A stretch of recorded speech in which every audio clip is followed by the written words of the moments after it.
आज हम एक ऐसी शख्सियत से बातचीत करने वाले हैं जो आपके लिए एक बहुत बड़ी प्रेरणा स्रोत हो सकते हैं, जिन्हें देखकर आप अपने जीवन को एक नया आयाम दे सकते हैं।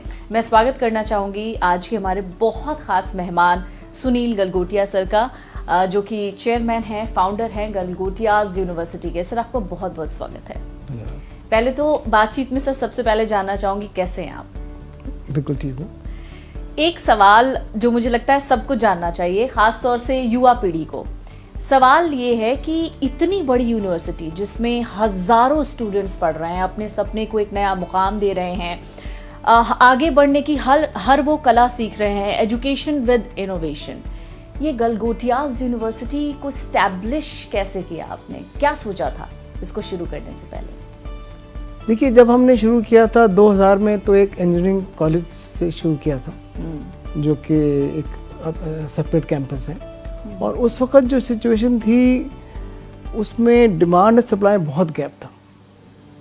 नॉर्थ इंडिया में तो ख़ास तौर पे कोई एजुकेशन इंस्टीट्यूट था ही नहीं, और मोस्टली बच्चे साउथ जाते थे पढ़ने के लिए। और तो इसलिए फिर हमने सोचा कि नॉर्थ इंडिया में एक संस्था खोली जाए जिसमें जो यहाँ के जो नॉर्थ इंडिया के बच्चे हैं उनको मौका दिया जाए पढ़ने का। ज़रूरी नहीं कि वो साउथ जाएं, वहाँ के कल्चर अलग है, वहाँ का रहन सहन अलग है। हाँ। तो एक तो वो सोच थी, प्लस एक ये था कि क्वालिटी एजुकेशन दी जाए, और उसमें बहुत कमियां थी उस वक्त। जो इतने हज़ारों बच्चे जो बाहर जा रहे थे वो किस लिए जा रहे थे? क्योंकि उनको वो जो एजुकेशन जो वो चाह रहे थे वैसे एजुकेशन यहाँ नहीं मिल रही। क्वालिटी एजुकेशन सब कुछ क्वालिटी पे ही निर्भर है। हाँ। अगर क्वालिटी नहीं है तो कुछ भी नहीं है।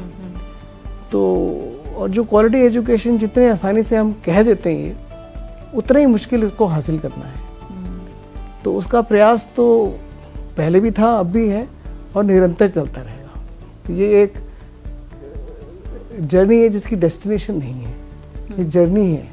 सिर्फ आप बेंचमार्क अपने बढ़ाते रहेंगे और जर्नी चलती रहेगी। जब भी हम कोई यात्रा करते हैं, जिस जर्नी की आप बात कर रहे हैं, उस जर्नी में बहुत सारे ऑब्स्टिकल्स आते हैं।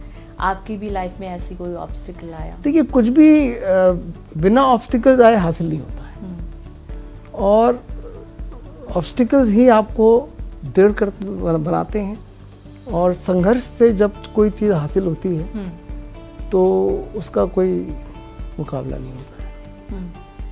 अच्छा, जब आपने ये यूनिवर्सिटी शुरू की उससे पहले कॉलेज हुआ करता था, गलगोटिया कॉलेज, फिर ये यूनिवर्सिटी बना, आज इतने सारे बच्चे यहाँ पे पढ़ रहे हैं। जब आप हर रोज एक नया भविष्य गढ़ते हैं, उस दौरान की जो फीलिंग होती है वो कैसी होती है, अगर आप हमसे शेयर करना चाहें? देखिए, ये एक सेटिस्फेक्शन है कि हम सोसाइटी को कुछ दे पा रहे हैं।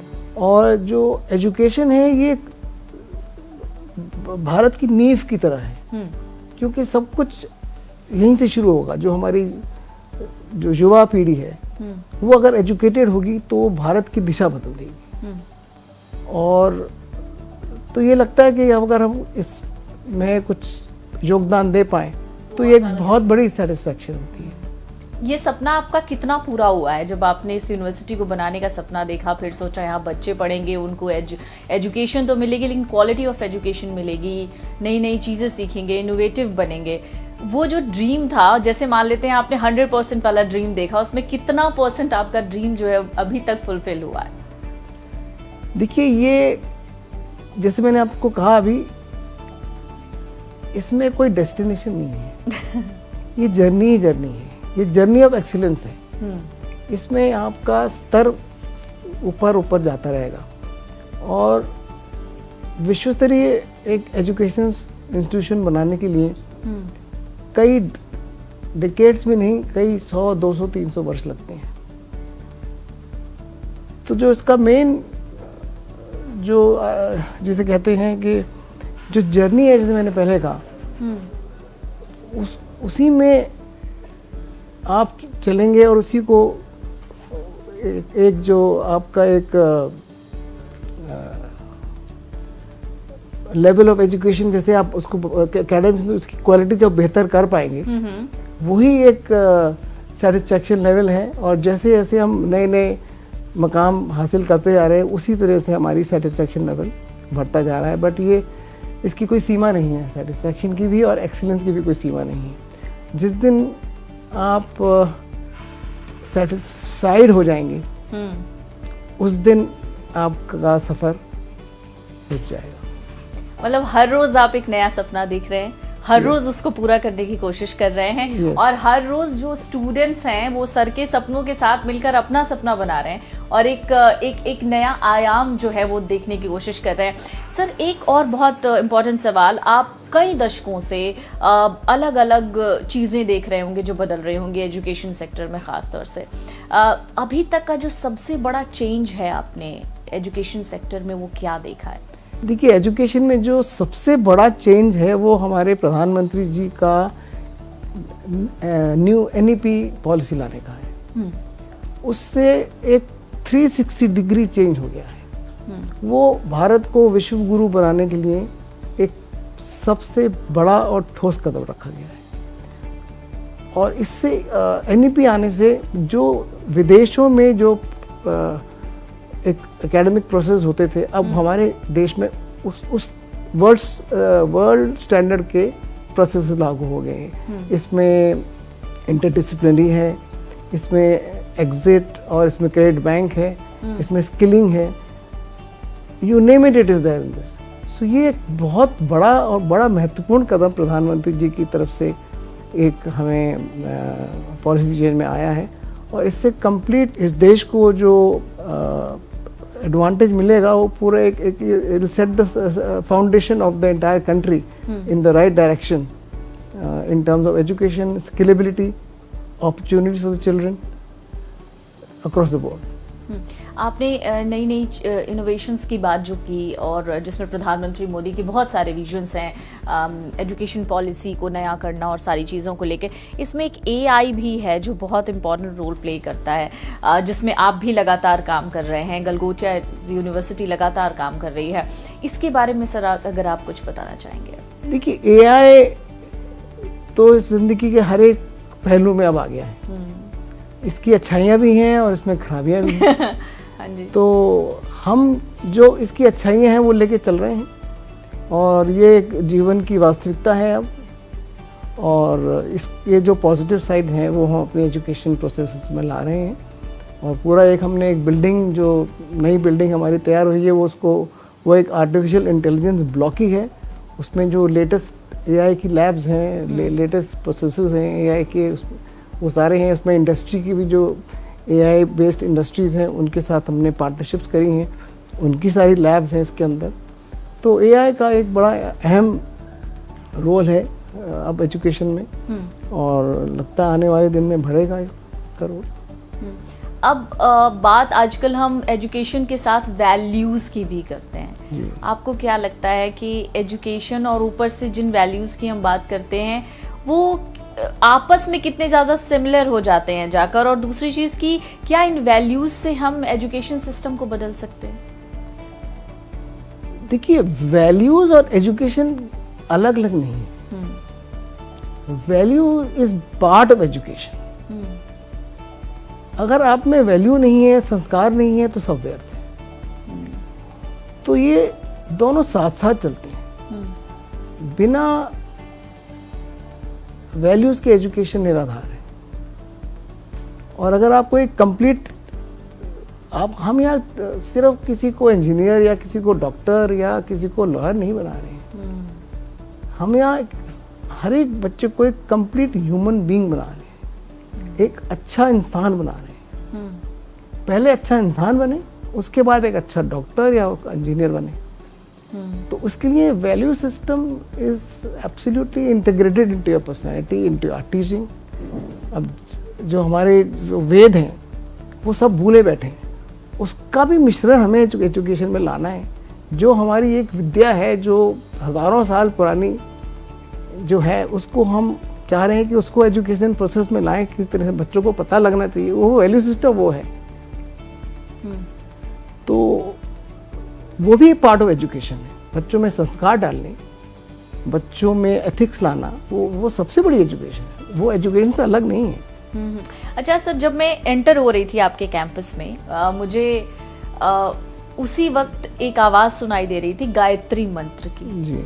और वो बिल्कुल वो गूंज रहा था पूरे कैंपस में। तो जिस वैल्यूज की आप बात कर रहे थे वो उसी गेट पे मुझे महसूस हो गया था। बिल्कुल बिल्कुल। तो सर लगता है आपको कि जो एनवायरनमेंट आपने अपने कैंपस में बच्चों को दिया है या जो संस्कार आप अपने बच्चों में वो डालने की कोशिश कर रहे हैं जो यहाँ पे पढ़ रहे हैं, बाकी एजुकेशन कॉलेजेस, बाकी जो दूसरे एजुकेशन इंस्टीट्यूशंस हैं उनको भी इस तरीके के बदलाव लाने चाहिए? और एक और इसी से जुड़ता हुआ एक सवाल मैं आपसे पूछना चाहूँगी, आपको क्या लगता है कि एजुकेशन सेक्टर में और कौन कौन सी तब्दीलियाँ करने की ज़रूरत है जिस पर सरकार को भी फोकस करना चाहिए, मोदी गवर्नमेंट को भी फोकस करना चाहिए और दूसरे एजुकेशन इंस्टीट्यूशंस को भी फोकस करना चाहिए? देखिए, एक तो जहाँ तक गवर्नमेंट का सपोर्ट है, जितनी हमें ऑटोनॉमी मिल जाए उतना अच्छा है। और क्योंकि ऑटोनॉमी किसी चीज़ के लिए बढ़ावा देने के लिए एक बहुत ज़रूरी की है, उसके बगैर तो आप नहीं काम कर पाएंगे। आप किसी के हाथ पांव बांध लीजिए और बोलिए भागिए, तो वो नहीं मुश्किल नहीं है। बट बहुत चेंजेस आए हैं।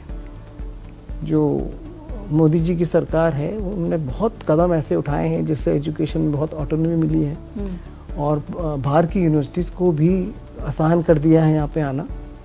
सो चेंजेस गवर्नमेंट स्तर पे तो बहुत अद्भुत चेंजेस हो रहे हैं। और जहाँ तक यूनिवर्सिटीज़ का सवाल है, देखिए जैसे आपने पूछा, ये जो आपने यहाँ पे एक इकोसिस्टम बनाया है तो वो एक मार्गदर्शक के रूप में भी हो सकता है जब लोग चाहें उसको। और लोगों को अब जैसे हमने ये ब्लॉक नया बनाया है, अब दूर दूर से लोग आते हैं, देखते हैं इसको और इसको, इसमें जो अच्छी चीज़ें हैं उसको अपने यहाँ ले जाके उसको शुरू करते हैं। तो इसका असर तो हो ही रहा है सब जगह। कोई अच्छी चीज़ होती है तो लोग आके देखते हैं और फिर चाहेंगे कि वो अपनी यूनिवर्सिटीज़ में या कॉलेजेस में उसको इम्प्लीमेंट करें। तो उसका फ़ायदा तो है ही। और हम ओपन रखते हैं, सब आए देखें और अपनी जगह उसको अपने आप को भी इम्प्रूव करें। हमारा कोई ये मकसद नहीं है कि सिर्फ हम ही करें और दूसरा ना करे, क्योंकि अल्टीमेटली जो एक लार्जर सोच है हमारी कि हिंदुस्तान का हर एक बच्चे को एक अच्छी एजुकेशन हासिल हो, तो हमारा लक्ष्य तो वो है बेसिकली। तो उस दिशा में I think we are going the right direction. Sir, ये जो देखने में छोटी छोटी चीज़ें होती हैं और महसूस करने में बहुत बड़ी चीज़ है, ये जो कॉन्सेप्ट आपके दिमाग में आता है वो कैसे आता है? कोई है जो आपको ये सारे कॉन्सेप्ट बताता है या फिर आप खुद ही उसके ऊपर R&D करते रहते हैं? देखिए, कोई बताता नहीं है, ये दिल से आता है। अच्छा। This is about passion. If you have passion then you can climb the highest mountain. तो जो कुछ है ये जज्बा से होता है। अगर किसी में इंटरेस्ट ही नहीं है तो ना उसको आइडिया आएंगे और ना वो उसके में संघर्ष करने की एक शक्ति आएगी। बिल्कुल। तो दिस इज ऑल इंटरनल और ईश्वर की कृपा। बिल्कुल बिल्कुल सर। एक और सवाल, चूंकि अभी प्रेजेंट सिनेरियो में सब कुछ सही है, एजुकेशन सेक्टर में सब कुछ सही है, आप कदम से कदम मिलाकर चल रहे हैं इनोवेशन के साथ, अगले 10 साल का आपका क्या प्लान है? देखिए, प्लान एक ही है, क्वालिटी एजुकेशन। उसमें बदलाव आता जाएगा। क्वालिटी एक स्टैग्नेंट चीज नहीं है, क्वालिटी एक कंटिन्यूअस इवॉल्विंग चीज है। तो जैसे मैंने कहा, ये जर्नी है, डेस्टिनेशन नहीं है। तो इसमें अब आपको एक इंडिया को सिर्फ नहीं देखना है, आपको वर्ल्ड देखना है। Today there are no boundaries, education has no boundaries today. Either you are world class or you have no class. So उसके लिए आप हार्वर्ड को देख लीजिए, 500, 300, 400 पुरानी 400 साल हैं, वहाँ भी इस वक्त इनोवेशन चल रही है, वहाँ भी क्वालिटी की बात चल रही है, वो स्थिर नहीं है। कैम्ब्रिज को ले लीजिए, मेरी डॉटर कैम्ब्रिज से MBA करके आई है, तो वो बताती है कि वहाँ पे जो पढ़ाने का तरीका है वो बहुत यहाँ से अच्छा है, ऊंचा है। तो हमें बहुत कुछ सीखना है।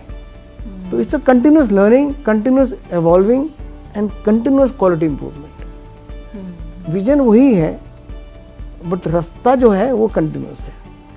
You keep on going higher and higher in your processes of academic quality. That is the real essence of quality education. एक पर्सनल सवाल सर, 1930 कैनॉट प्लेस की एक दुकान जहाँ पर किताबें मिलती थी और उन किताबों में आप घिरे हुए होते थे।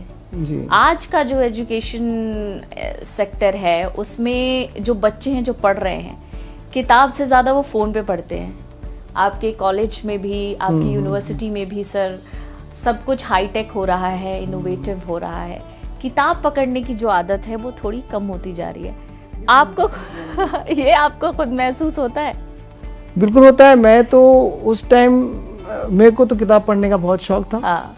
और मैं मानता हूँ कि जो टेक्नोलॉजी कितनी भी एडवांस हो जाए, अगर आप किताबें नहीं पढ़ते हैं तो कुछ कमी रह जाती है आप में। और यही मैंने कोशिश करी कि अपने दोनों बच्चों में ये एक इसकी रुचि डाली जाए, दोनों पढ़ने के लिए। So it is enlightening, you have to read. आपने ध्रुव का जिक्र किया, तो जो आपके बेटे हैं ध्रुव, उनको आपने लीडरशिप के लिए कैसे तैयार किया था? क्योंकि मुझे लगता है ये हर पेरेंट्स को भी जानना चाहिए और हर उस शख्स को जानना चाहिए जिसने बीड़ा उठाया हुआ है बच्चों को आगे बढ़ाने का, खास तौर से एजुकेशन सेक्टर में। तो सर, एक बड़ा इम्पॉर्टेंट सवाल है, आपने उनको किस तरीके से तैयार किया? ऐसी कौन सी क्वालिटीज़ आपने उनके अंदर कोशिश की कि उसमें भरूं ताकि आगे आने वाले जीवन में वो मुझसे भी बेहतर काम कर सकें? देखिए, बच्चों को क्वालिटीज दी नहीं जाती। बच्चे जो आपको करता देखते हैं वो करते हैं। आप उनको कहें कुछ और करें कुछ, वो नहीं होता है। तो आपको खुद अपने जीवन कार्यशैली में जो आपकी है वही बच्चे ग्रहण करते हैं, पहली बात। तो अब जो जैसे मेरी लाइफ रही है, हम हमेशा उन्होंने मुझे काम करते ही देखा है, तो आई थिंक मुझे लगता है वही चीज़ दोनों मेरे बच्चों में गुण आ गए हैं। और पैशनेटली काम किया है, सिंसियरली काम किया है, एथिक्स के साथ काम किया है, मोरालिटी का पूरा ध्यान रखा है। तो यही सब चीज़ें हैं तो जो बच्चा देख के करता है, बताने से नहीं करता है। दूसरी चीज़, फिर बच्चे में अपना एक पैशन होता है।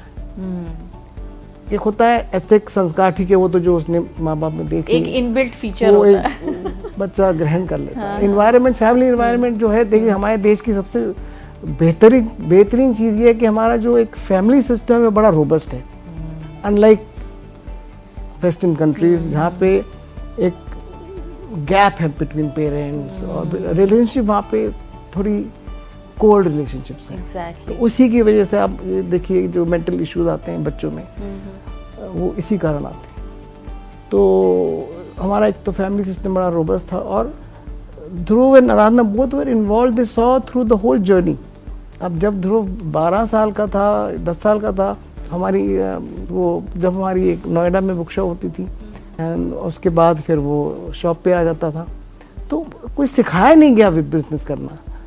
खुद देखा, खुद में जज्बा था कि हाँ मुझे भी करना है, और वो उसकी प्रेरणा होगी जो उसने हमें करते देखा, और जो उसको एक फिर इन्वायरमेंट दिया हमने उसको, हमने पूरा एक खुलापन दिया, कोई रोक टोक नहीं करी आपने एक। तो उस माहौल में उसने ही I think grew and developed. Yes, तो अंदर का जज्बा होना चाहिए, वो कहीं से लाया नहीं जाता, वो passion is your internal thing. ठीक है, संस्कार आप डाल सकते हैं, आप उसको एक्सपोजर दे सकते हैं।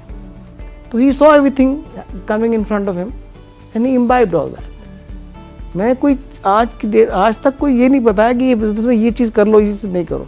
सब कुछ उसने देखा, महसूस किया, पर अंदर से अगर उसमें इंटरेस्ट था तो उसने किया। अगर इंटरेस्ट नहीं होता तो कोई भी कुछ नहीं कर सकता है। सब कुछ है इंटरनल है, आपके अंदर अगर इच्छा है करने की तो भी कर पाओगे आप, ये ज़बरदस्ती नहीं कर पाएंगे। तो I am very lucky that both my children are very much involve in the work, and I think it's God's grace. Thank you so much sir, thank you अपना कीमती वक्त हमारे साथ साझा करने के लिए। तो जिनको भी जीवन में सफलता की ऊंचाइयों को छूना है, हर कोई चाहता है कि वो बहुत बड़ा आदमी बने, बहुत ज़्यादा पैसे कमाए, लेकिन सबसे बड़ी बात पता है क्या होती है? सबसे बड़ी बात ये होती है कि अपने साथ साथ आप उन हज़ारों लाखों बच्चों का भविष्य बनाते हैं जो आपकी बदौलत आपके पास आते हैं और ये सोचते हैं कि शायद यहाँ जाऊँगा तो मेरा करियर बन जाएगा या जाऊँगी तो मेरा करियर बन जाएगा, यही कोशिश गलगोटियाज़ यूनिवर्सिटी कर रहा है, सर कर रहे हैं और उनके नेतृत्व में हर कोई कर रहा है, उनके टीचर्स कर रहे हैं, प्रोफेसर्स कर रहे हैं और ख़ास तौर से आराधना जी और ध्रुव जी कर रहे हैं। बहुत बहुत शुक्रिया आप सभी का, बहुत बहुत शुक्रिया सर आपका भी।